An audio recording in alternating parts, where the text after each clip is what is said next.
What's going on, everybody? It's your boy Kilo Loco, and today we're going to be working with Flutter. So we're coming in at day 23 of hashtag 30 days of Flutter, and in this tutorial we're going to be working with user authentication. So up until this point we were able to build out the login flow, and we were able to go between the different screens and even go to a session state, right?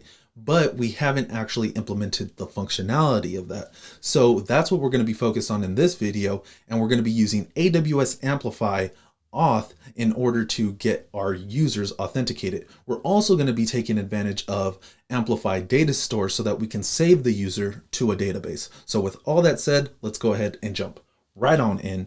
So as you can see, we are just simply picking up from where we left off in the last video, and I'm taking a look at the session qubit because this is where we're gonna notice some of the changes that are gonna be implemented.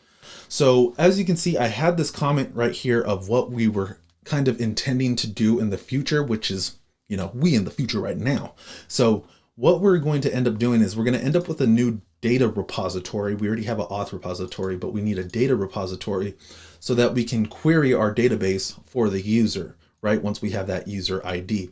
And we also have the auth repository that needs to be updated right here because we have a bunch of dummy functionality in here. So this is actually where we're going to be making most of our changes. And then the other amount of changes is going to be in a new file designated for the data repository. But before we're able to do any of that, we need to get Amplify set up. So let's go ahead and open up that browser. We're going to go to sandbox.amplifyapp.com, and we are going to get started. We're going to select data. We're going to create a new schema, and then we are going to create our user object right here. So we'll be able to create our user object here, and then we're going to be able to pull down this schema, and it's going to generate our user object in native Dart code for us. So it's actually really nice because we don't have to worry about coding it up. So right here, we want the user to have a username, an email, and also they are going to have, like in the future videos, we're also going to be taking care of the avatar key, right? So they're going to have like a key for the image that we're going to be saving into Amplify storage later on. And then we're also going to have a description, right? So we want them to have a description of like in their bio or something like that. So these are all the fields that we really need, and only one of them is required. You can see username is a required string. Everything else can just be an optional string because we may end up in a situation to where we don't have any of these fields. Like when you first sign up, you don't have a description, you don't have an avatar, right? But you do need to have the ID, the username, and then everything else we can just, figure out from there. So since we're actually going to be working with real data and we need to save this data to the backend, and we're going to also be working with authentication, we can't just test this out. I mean, if you really wanted to just test something out, you can, but for our purposes of creating a social media app, we're going to need to deploy. So I'm going to select the deploy tab, and then since I already have an AWS account, I'm just simply going to log in. All right, so once you logged in, it should take you to a screen like this, and then you're just going to give the app a name. I'm going to call it local social media. And then you can select the deployment region, whatever's relevant to you. I'll go ahead and select US West 2 because that's the closest one to me, but it doesn't really matter which one you select. So I'm going to go ahead and confirm my deployment, and this is going to take about anywhere from 5 to 10 minutes to get all set up and running, and I will cut to after it's done. All right, so now that our app deployment is successful, we can open up that admin UI, and we're going to head over to the data area, which is right here. And we should be able to see that our schema is set up just the way that we had set it up back in the sandbox. Now what we want to do is we want to actually pull this locally. So I'm going to actually do this amplify pull right here. And now we can open up our project. And since luckily, VS Code got that root directory already for us right here, then we can just simply paste it into the terminal and press enter. Now this is going to essentially ask us a couple of questions in regards to how we want to pull down the project. I'm going to use the AWS profile. I'll select Kilo Loco for the profile, and then I'll say Visual Studio Code, Flutter, and the default location for the configuration files is lib.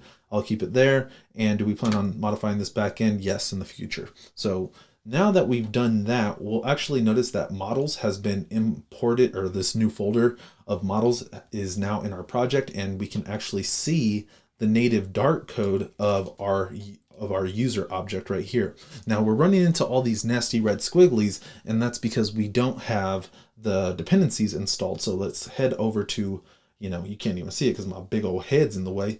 Pubspec.yaml right up there, right? Pubspec.yaml, and we need to add in the Amplify dependencies. So we're going to need to have the core dependency, which is Amplify Flutter. We need Amplify Auth Cognito for authentication. We need Amplify DataStore for saving data locally, and Amplify API because that's what's going to make our database sync with the backend, which is backed by DynamoDB. So let's go ahead and add in all of those. All right, so I did this off the top of my head. Let's see if I got it right. We'll find out right now if I can remember things or not. I don't know if I can or not. I might have got this one wrong. I always flip them.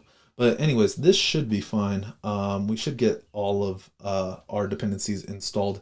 And once we do get them installed, we're going to head over to our main file, if I could find it. Oh my goodness. Main file right here. And we need to change our app to be from the stateless widget to a stateful widget. So let's do that now. All right, and there we go. So now my app is an actual stateful widget, and it's going to create my app state, which is just simply right here in everything that we had before. So what I want to do now is when we initialize this state, I want to configure Amplify. So we're going to create a new function where we're going to configure Amplify and add in each of the plugins that are associated with each of those dependencies that we just installed.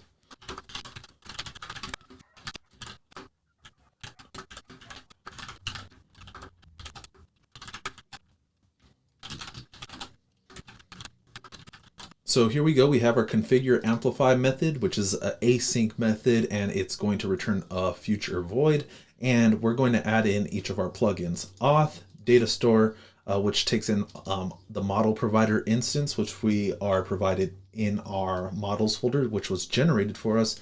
And then the Amplify API plugin as well, and then we just simply call amplify configure. Now what we want to do is we want to make sure that the app does not open up until Amplify is configured, because we're going to be doing things like auto login and stuff like that, and that does require Amplify in order to do something like auto login. So what we're going to do is we're going to have a flag at the top that is going to essentially keep track of whether Amplify is configured or not, and we won't show the rest of our app, which is right here. We won't show, this essentially this entire block provider until we're done actually configuring the app. So let's go ahead and, add that flag in.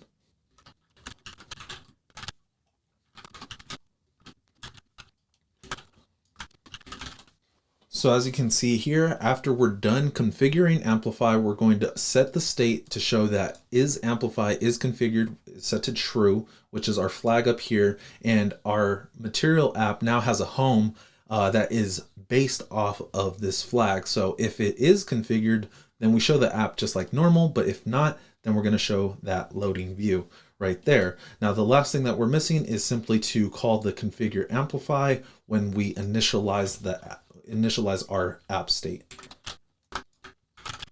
And there we go. So now we're calling configure amplify and everything should be good. So let's go ahead and give it a test drive. So I'm going to open up my app and we're going to see if we can get our app to continue to show just like it did before.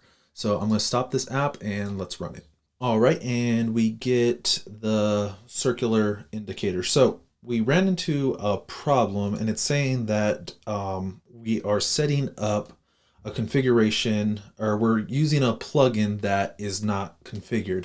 So the problem here is that we have added API and DataStore to our app, our Amplify app, but we actually haven't added the auth category. So we need to do that. So back over here in our terminal, if you actually run amplify status like so, we're going to notice that we only have one category, which is going to be the API category. And what we need to do is add the Amplify Auth category. So we'll do Amplify add auth, and then we're just going to simply select all the default values for each of these. So just keep hitting enter, default configuration, username, no, I am done. And now that we have the auth category set up locally, we need to push that change to the backend as well. So we'll do amplify push, and then we'll do -y so that it will answer yes to any and all questions, and it'll automatically start pushing that up. So as you can see here, the auth category is creating, and now it's going to actually be pushed up to our Amplify app in the backend and set up Cognito for us and everything that's associated with user authentication. So this is going to take probably like another 5 minutes, and then we'll come back. All right, so our auth category has been pushed up to the backend successfully. So now, if we go ahead and run the app this time, we should actually see that our app is working as expected, and we should go from the circular progress indicator to our login screen, because we should have been able to successfully configure Amplify at that point. All right, here we go. And we have circular progress indicator for a second, and then bam, we can see that the username is shown, or the login form is shown. So let's go ahead and, move this down because it's too big. And now we're back in the app. So Amplify is being configured successfully. And now we can head back over to our auth repository, and we can start filling in some of the functionality for each of these methods. So we're going to start at the top and then just work our way down. So starting with the attempt auto login, let's go ahead and create this out. So what we want to do is we want to attempt to get the user's ID and return that, but we're only able to do that if the user's already signed in, right? So we need to check if the user's signed in. If they are signed in, then we attempt to get their user ID.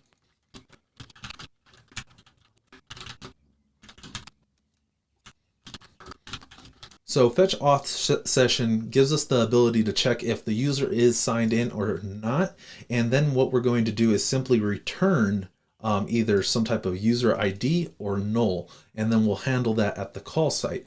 Now, we're going to actually need to get the user ID from the user attributes, and the way that I'll do that is I'll take this functionality and move it to a different function, just like we did when we were using the web sign-in. So we're going to get the user ID from the user's attributes.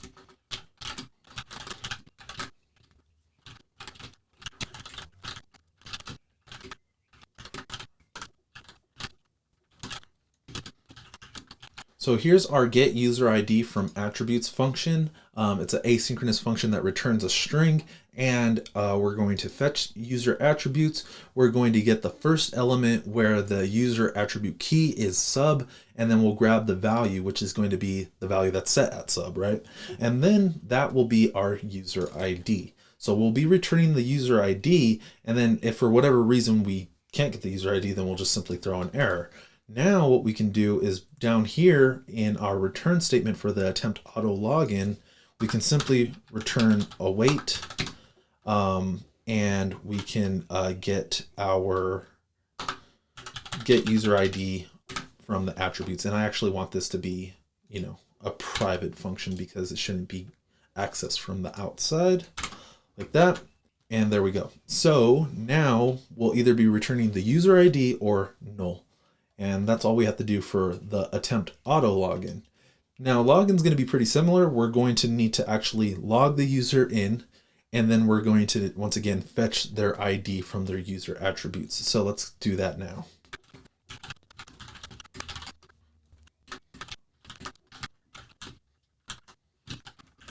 And there's our login. So we're going to pass in the username password to the sign in, which is going to take username and password. It gives us back a result just like we did up over here where we were fetching the auth session. Very similar. We're able to check if we're signed in. If we are, then we await for that user ID, and if not, then we'll return null. So there we go. Next is sign up. So let's add that in as well.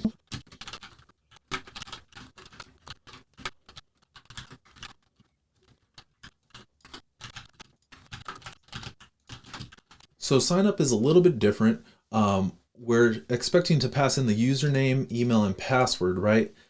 But the sign up for Amplify only takes in a username and a password, but it does take options. So everything else that isn't either the username or password needs to be passed as user attributes under the options argument. So as you can see, we're creating our options called Cognito signup options, and we're passing in our user attributes, and we're giving it a key of email, and the value is going to be email. And then what we're going to do is we're simply going to return the result as is sign up complete. So now instead of returning a void, I have it returning a Boolean. We're not actually going to take advantage of this Boolean in this video, and I'm not even sure if we're going to handle it in this series. But if you wanted to go through and check if the sign up is complete, which we're just going to assume that it's not, but if you wanted to check if the sign up is complete and then implement some logic based off of that, you'll be able to interact with this Boolean right here. So that's going to be sign up, and then once we sign up, we're going to need to confirm the user. So let's add in the functionality for this one.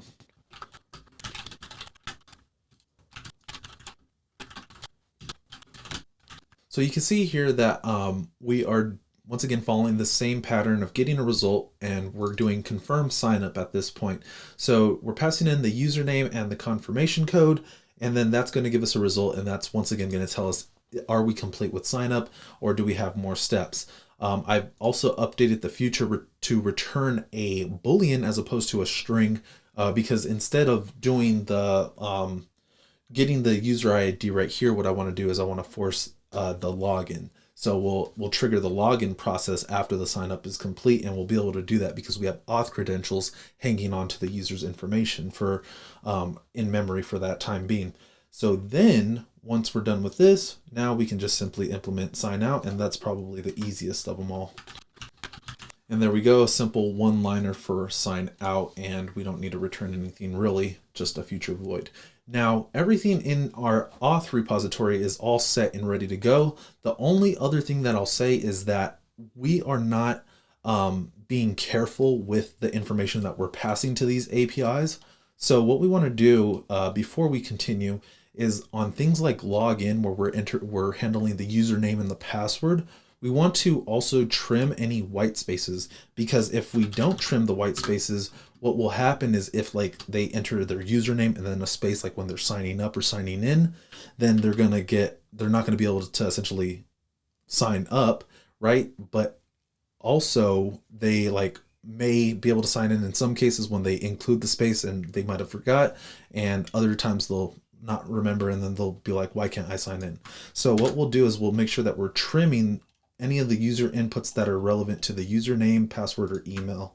So I'm gonna just do that for the username, password, and for the email, and same thing here for the username and the confirmation code right there. So that's gonna be a little bit extra safe in regards to user input and handling that. So this is our auth repository. So up until this point, we're pretty much good in regards to our functionality. We should be able to just continue to move forward with this auth functionality. We do have a couple of breaking changes. Remember, I changed it from a string to a Boolean on the confirmation, and we can see that breaking change right here where I have the credentials being equal to the user ID, which we're grabbing from the confirm signup. So remember, at this point, this is simply a Boolean, and I said that we weren't going to be interacting with that Boolean. What we're actually going to do is once we get to this stage, when we want to get the actual user ID, we are going to attempt to log in with those credentials. So let's go ahead and get the user ID from our login method, which is provided by our auth repo.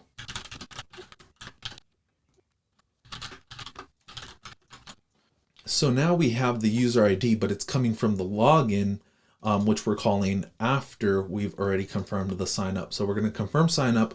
We're going to yield out the state, which is going to have a submission success. So we'll see the button stop spinning, but we'll also still be going through the process of logging that user in so that they don't have to be plopped onto the login screen, right? Then we're going to update the credentials user ID, right? The credentials that are being stored in memory. And we don't really need to print these credentials. but then we'll be able to launch the session with those credentials. So up to this point, we're pretty much good in regards to just like the authentication portion, right? But in the app, we're going to need to be able to access things like the username and the email and stuff like that, and everything else that's associated with our user, like the description. So what we want to do, and if we take a look at our session qubit, right? We are expecting to be able to do something like this, where we're able to get the user from a data repository simply by the user ID. So let's go ahead and create a file that's going to be responsible for our data repository. So the data repository is going to be responsible for allowing us to interact with anything that has to do with our database. So we can abstract this a little bit more, but in order to keep it as simple as possible, what we're going to do is we're going to just keep all of our different functions that interact with the database in this repository. So what we'll do is we'll be able to add things like get user by ID, and then also to create a user, right? So when you sign up, we need to be able to create that user. So let's start off with the get user by ID function, and then we'll walk through that step by step.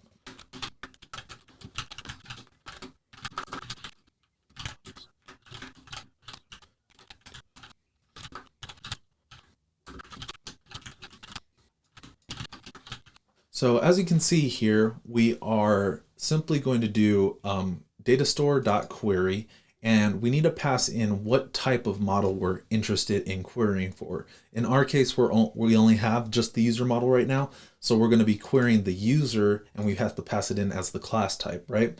Then under the where argument, we need to pass in some type of predicate. So in order to create a predicate, we need to specify the model that we're interested in, the field that we're going to look it up by, and then we use some type of operation. In this case, EQ is equal. So we're saying we're looking for a user. We're querying the database. We're querying the database for a user where the user ID is equal to this user ID. And then assuming that we get back our users, assuming that the users is not empty, which we can see right here, then we'll return that first user. There should only be one, but we'll just return the first. Now, if the user's list is empty, then we'll simply return null. And in that point, we're going to have to, write some logic to handle that use case. Now, the next thing that we want to do is we want to be able to create a user, right? So in the event that we do receive this null at the call site, what we're going to do is, well, we have a user ID. We know that the user is authenticated, but apparently there's nothing in our table that represents that. So let's go ahead and create that user, and we'll pass in things like the username and the email, and that will be how we create our new user. So let's add that functionality in now.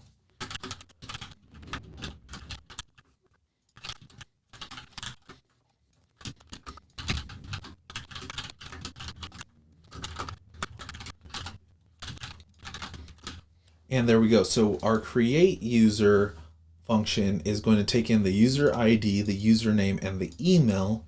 So we already have all that stuff provided to us by our auth credentials, right?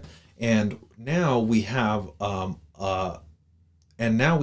user being created right here with the relative names, and then we just simply take that user object and then pass it into this datastore.save function. And as long as we're able to execute this successfully, then we'll simply return the new user which was created up here. If not, then we'll simply throw. So that gives us all the functionality that we needed from the data repository at the moment. So we'll make sure that this is all saved. We can head back over to our session qubit, and now we need to make sure that we're adding our data repository as a property that's passed into our session qubit in our constructor. So let's make those modifications now. So our data repository is being passed in under the name data repo. And as you can see, I also marked these parameters with required so that we can know where this code is actually breaking at, if anywhere. And you can see right here, it's highlighted in, a nasty mustard yellow right here. And we can see that we are getting this error up here when we're creating our session qubit. So we need to update our repository provider and actually change it into a multi-repository provider in order to be able to access this and use it for dependency injection in places like the session qubit. So let's make that change real quick.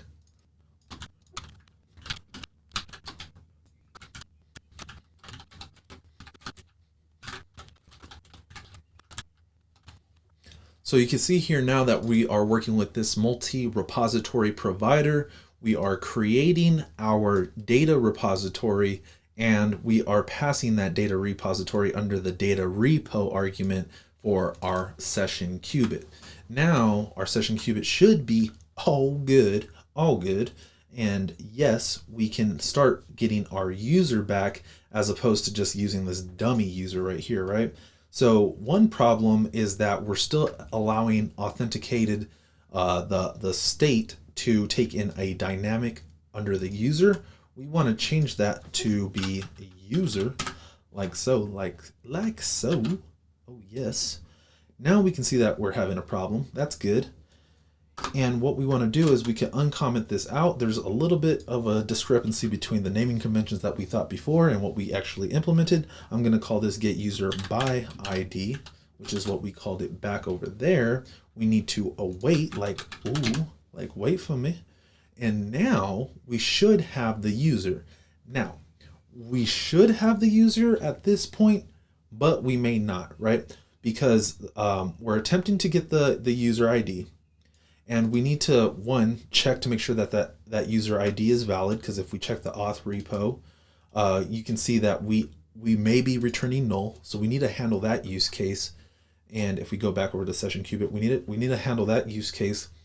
Then what we need to do is we need to make sure that the user is there, right? Because we may be returning null for this as well. So if we get back an empty list, we're going to simply return null. And we need to handle that. So this is a part where it makes sense that we actually call create user, because if the user's authenticated, we know that they have a Cognito account and they've already signed up and did everything, right?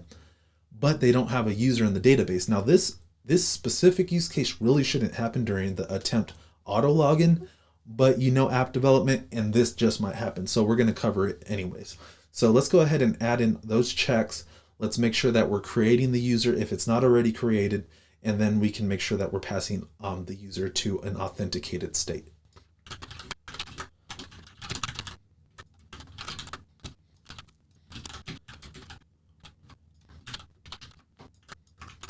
Okay, so here we can see that we are now checking the user ID to make sure that it's null. If not, we're going to throw an exception. That should fall down here, and we should be emitting unauthenticated, right?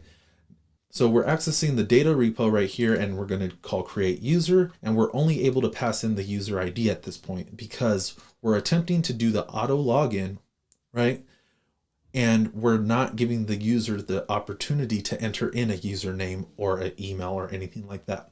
So we'll pass in that user ID, but for the username, we'll just give them something generic like this, where it's user, and then they just have like the UUID after the word user.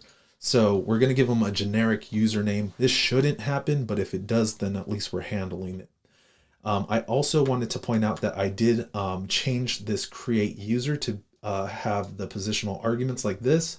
We have the curly braces so that we can only pass in user ID and username. We don't need all three values.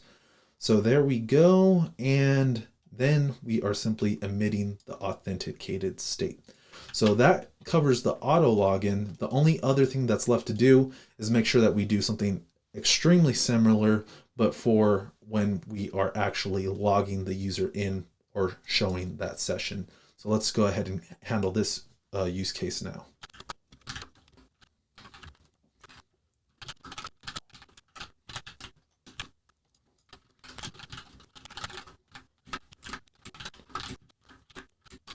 And here we go. So now we are once again getting the user by the ID, and the credentials should be providing the ID at this point, whether they're logging in or if they are going through the sign up flow and confirming their sign up, right?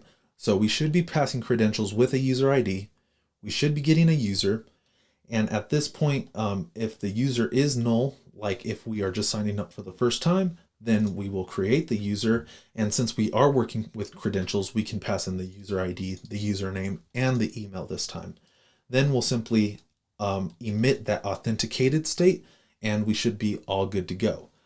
So this covers pretty much everything that we needed to do in regards to get authentication working. The very last thing that I want to make sure that we do in our app navigator, we're observing for this authenticated state, and we have the user at this point. So let's go ahead and pass it into our session view so that we're able to actually see who has signed in, and we can do that with the username. So I'm going to go ahead and add in a new property called username and rebuild and add in the constructor as well for this session view.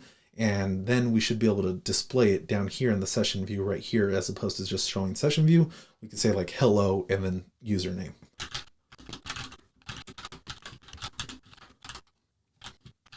So we updated our constructor of the session view. We have that username, and then the text is now just saying hello username. So back at the app navigator, we can pass the username as a property or as an argument into the session view, and we can access that from the state since it is an authenticated state. So we'll pass in the user.username like that. And we should be pretty much good to go. We just need to make sure that we're keeping all of our parentheses in place like so. So let's go ahead and stop the app and run it. And if everything worked as expected, then we should be able to sign up a new user and then see that session view where it says hello, whatever the username is. We should be able to sign out and then also log back in and then see the same thing. All right, and here we go. So we should see the progress indicator.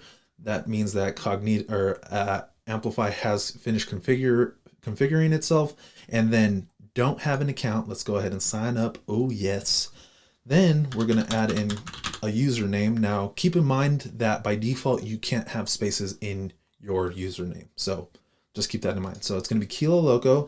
I'm going to add in a valid email address because I need to actually confirm, right? I need to confirm our email when we do this, and then we're going to enter in a password. Oh, that's such a, oh, you're never going to guess my password. Then I need to enter in the confirmation code. All right, so I have my confirmation code, which I got from my email. I hit confirm, and boom. Boom, hello Kilo Loco. That means that we're signed in. So now what we want to do is we also want to check if we can auto sign in, right? So when we open up the app, does auto sign in kick off and allow us to actually see the session view? All right, here we go. So if we see the session view, then we did auto log in. Let's see. Oh. All right. All right. Okay, let's go ahead and sign out.